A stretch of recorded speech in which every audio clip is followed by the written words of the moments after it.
हे friends, आज की इस वीडियो में हम 10th क्लास हिंदी की बुक है जिसका नाम है क्षैतिज भाग 2 का पार्ट 1 करने वाले हैं, जिसका नाम पद है और जिसके रचयिता सूरदास जी हैं। उसके हम क्वेश्चन आंसर करने वाले हैं। तो पहला क्वेश्चन देख लेते हैं। पहला क्वेश्चन है, गोपियों द्वारा उद्धव को भाग्यवान कहने में क्या व्यंग निहित है।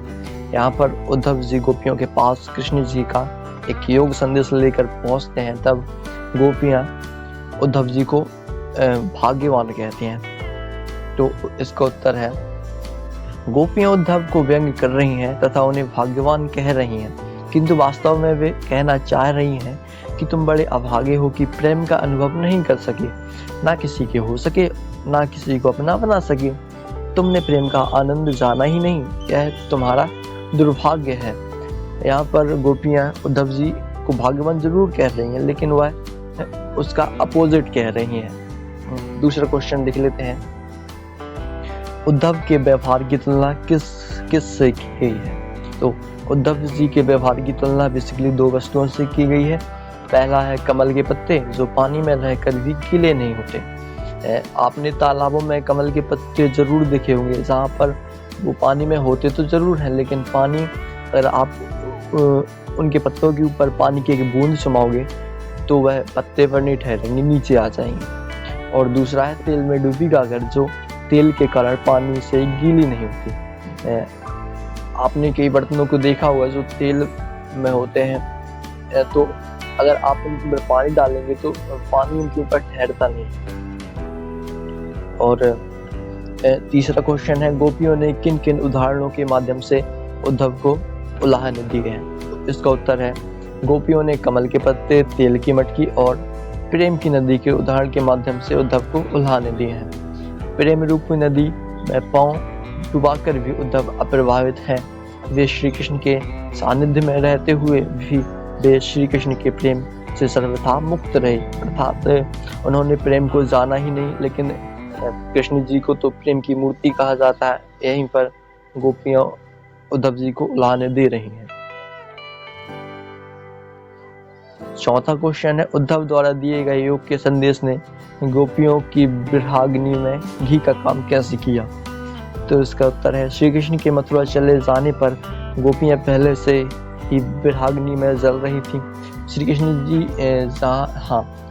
जी बचपन में ही मथुरा चले गए थे। गोपियां उनका इंतजार कर रही थी कि श्री कृष्ण जी हमसे मिलने कब आएंगे, लेकिन श्री कृष्ण जी तो नहीं पहुंचते हैं। उद्धव जी उनका एक योग संदेश लेकर पहुंच जाते हैं। तो उत्तर पर चलते हैं। वे श्री कृष्ण जी के प्रेम संदेश और उनके आने की प्रतीक्षा कर रही थी। जैसा मैंने आपको बताया वो सही है। ऐसे में श्री कृष्ण ने उन्हें योग साधना का संदेश भेज दिया, जिससे उनकी व्यथा कम होने के बजाय और भी बढ़ गई।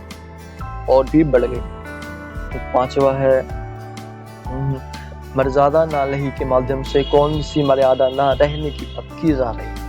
तो उत्तर है, प्रेम की मर्यादा है कि प्रेमी और प्रेमिका दोनों प्रेम को निभाएं। वे प्रेम की सच्ची भावना को समझें और उसकी मर्यादा की रक्षा करें। परंतु कृष्ण ने गोपियों से प्रेम निभाने के बजाय उनके लिए नीरस योग संदेश भेज दिया, जो कि एक छलावा था, भटकावा था। इसी छल को गोपियों ने मर्यादा का उल्लंघन बताया है। छठवां है, कृष्ण के प्रति अपने अनन्य प्रेम को गोपियों ने किस प्रकार अभिव्यक्त किया। तो गोपियों ने कृष्ण के प्रति अपने अनन्य प्रेम को हारिल पक्षी के उदाहरण के माध्यम से अभिव्यक्त किया है। वे अपनों को, यानी गोपियां खुद को हारिल पक्षी व श्री कृष्ण को लकड़ी की भांति बताया है। जिस प्रकार हारिल पक्षी सदैव अपने पंजे में कोई लकड़ी अथवा तिनका पकड़े रहता है, उसे किसी भी दशा में नहीं छोड़ता। तो गोपियां भी चाहती है कि वह कृष्ण से प्रेम करती रहे, उन्हें ना छोड़े। सातवां है, गोपियों ने उद्धव से योग की शिक्षा कैसे लोगों को देने की बात कही है। तो गोपियों ने उद्धव को कहा है कि वे योग की शिक्षा ऐसे लोगों को दे जिनके मन स्थिर नहीं, जिनके हृदयों में कृष्ण के प्रति सच्चा प्रेम नहीं है, जिनके मन में भटकाव है, दुविधा है, भ्रम है और चक्कर है। तो गोपियाँ यहाँ पर उद्धव जी को कहती हैं कि आप हमें ये सब शिक्षा ना दें, आप ये शिक्षा उन्हें दें जिनके मन में भटकाव है, हृदय में कृष्ण के प्रति सच्चा प्रेम नहीं है, जिसके मन में दुविधा है, भ्रम है और वह चक्कर में पड़ा है। तो वे सब गोपियाँ इन सबसे बहुत दूर हैं, वह कृष्ण को ही अपना सर्वोच्च मानती हैं, उनसे प्रेम करती हैं। तो उद्धव जी से कह रही हैं कि हमें ये शिक्षा भाई मत दो। 8वां है, प्रस्तुत पदों के आधार पर गोपियों का योग साधना के प्रति दृष्टिकोण स्पष्ट करें। इसका उत्तर है, सूरदास द्वारा रचित इन पदों में गोपियों की कृष्ण के प्रति भक्ति, आसक्ति, एकनिष्ठ प्रेम और स्नेहमयता प्रकट हुई है, जिस पर किसी अन्य का असर अप्रभावित रह जाता है। गोपियों पर श्री कृष्ण के प्रेम का ऐसा रंग चढ़ा है कि खुद कृष्ण का भेजा योग संदेश उन्हें ककड़ी और रोग व्याधि के समान लगता है, जिससे वे किसी भी दशा में मानने को तैयार नहीं। बेसिकली जब उद्धव जी गोपियों के पास पहुंचे योग संदेश लेकर, तो वह मान रही हैं कि यह छलावा है, इन्हें श्री कृष्ण जी ने नहीं भेजा है। तो यहाँ पर वह मानने को तैयार ही नहीं है कि कृष्ण जी ऐसा कर सकते हैं। इसके बाद 9वां देख लेते हैं, गोपियों के अनुसार राजा का धर्म क्या होना चाहिए। यहाँ पर वह गोपियाँ उद्धव जी को बता रही हैं कि एक राजा का धर्म क्या होता है और आपको क्या करनी चाहिए। तो गोपियों ने के अनुसार राजा का धर्म उसकी प्रजा को अन्याय से बचाना तथा नीति से राजधर्म का पालन होना चाहिए। यहाँ पर जब उद्धव जी जाते हैं तो गोपियाँ उन्हें यही सब बोल देती हैं कि आपका ये काम नहीं है, आप तो अपनी प्रजा को अन्याय से बचाएं और राजधर्म का पालन करें।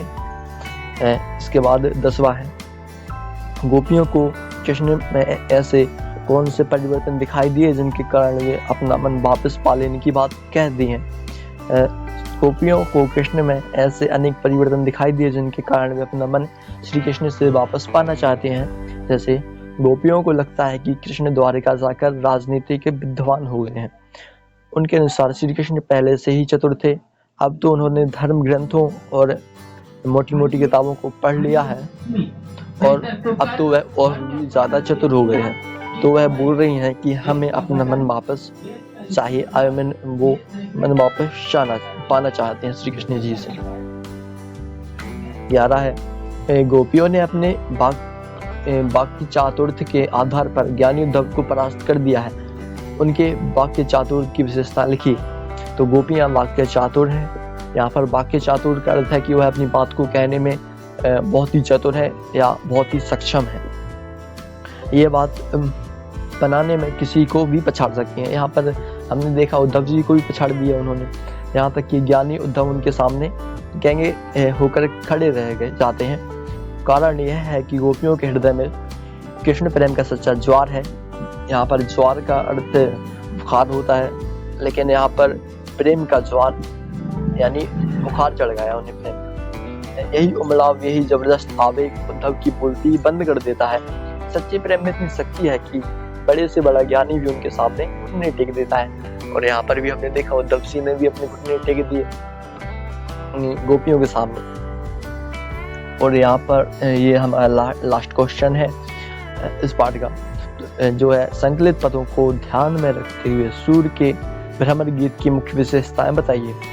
इसका उत्तर है, सूरदास के पदों के आधार पर भ्रमर गीत की कुछ विशेषताएं निम्नलिखित हैं। सूरदास के भ्रमर गीत में विरह व्यथा का मार्मिक वर्णन है, व्यंग्यात्मकता का भाव मुखरित हुआ है। यहाँ पर व्यंग गोपियाँ उद्धव जी पर कस रही हैं। गोपियों का कृष्ण के प्रति प्रेम का प्रदर्शन है और गीत में सगुण ब्रह्म की सराहना है। तो क्वेश्चन यही समाप्त होते हैं। अगर आपको भी ऐसे ही एनसीईआरटी के और सॉल्यूशन चाहिए तो हमारे यूट्यूब चैनल को, जिसका नाम है पाठ लर्न, इसको सब्सक्राइब कर सकते हैं और प्लेलिस्ट जरूर चेक करें। धन्यवाद। मिलते हैं आपसे किसी और दूसरी वीडियो में।